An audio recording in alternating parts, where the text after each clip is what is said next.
Happy Saturday, Facebook friends. It's Christy here. And it's funny, yesterday I made a video about community and getting rid of toxic people in your life, and I don't usually go back and watch my own videos because then I start judging myself, and for whatever reason yesterday I did. And one of the things I noticed is some of the words I use. My goodness, I say a lot. We all do.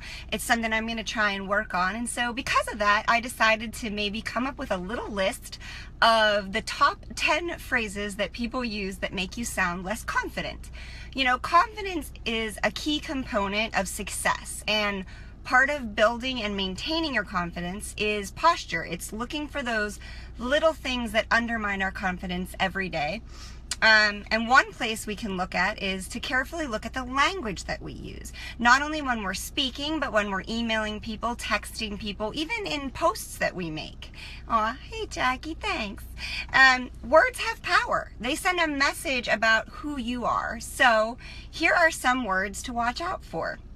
And if you find yourself using them in your speech or in your emails or in your messages that you're sending, you know, take a look and make sure that you aren't harming your own confidence. So the number one would be the word won't. The word won't often sounds like defeat. At best, it sounds very negative, and at worst, it carries this assumption that you're locked into this single response. Sorry, got a text. And unwilling to try other solutions. So focus on the positive as much as possible. Instead of I won't try this, say I'm willing to try this. Or instead of it won't work, let's try saying let's work through these concerns. Number two would be maybe. Maybe is a very ambivalent word. It maybe shows a lack of commitment or intention and direction, and you want to be confident in your responses. So even if you can't fully say yes or no, instead of maybe, try I'd like to see more details first. Number three, this is a huge one for so many women I know, mostly women, is the word sorry.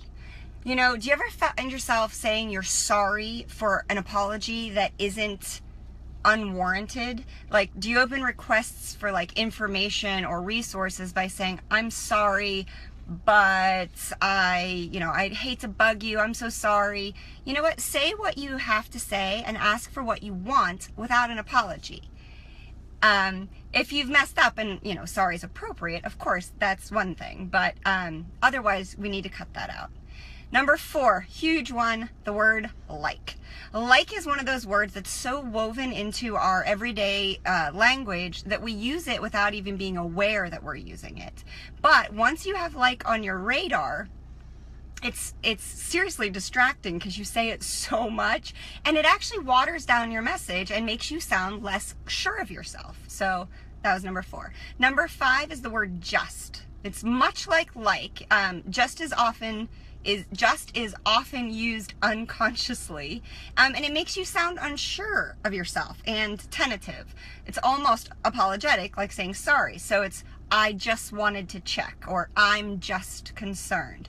It's very often seen in messages and emails and texts. The sixth one is actually. It kind of makes you sound like a know-it-all. But the actual effect of saying actually makes you sound less smart and a little bit insecure. Number seven is a lot like actually. It's the word usually.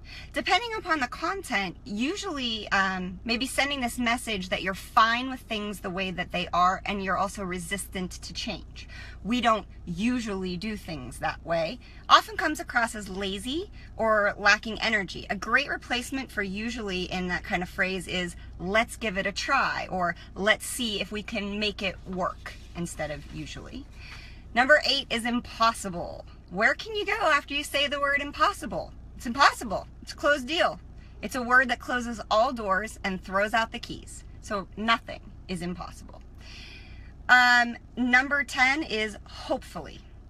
Hopefully I'll get it done, or hopefully it will work out. It's a perfect way to communicate that you feel powerless, that you're kind of passive, that you're not sure of yourself. So that's hopefully. And number 10, the biggest one, is the word we all use it, we all do it.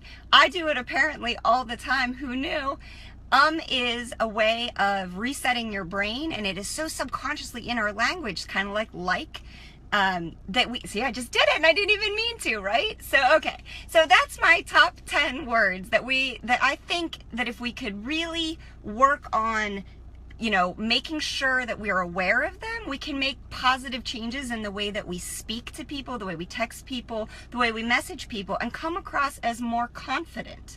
So listen to yourself, make those small adjustments to be clear, confident, and concise in your statements, and success is right there for the taking. I hope you all found this helpful today. Happy Saturday. I'm going to go out and do some yard work now, and I hope you all have fun.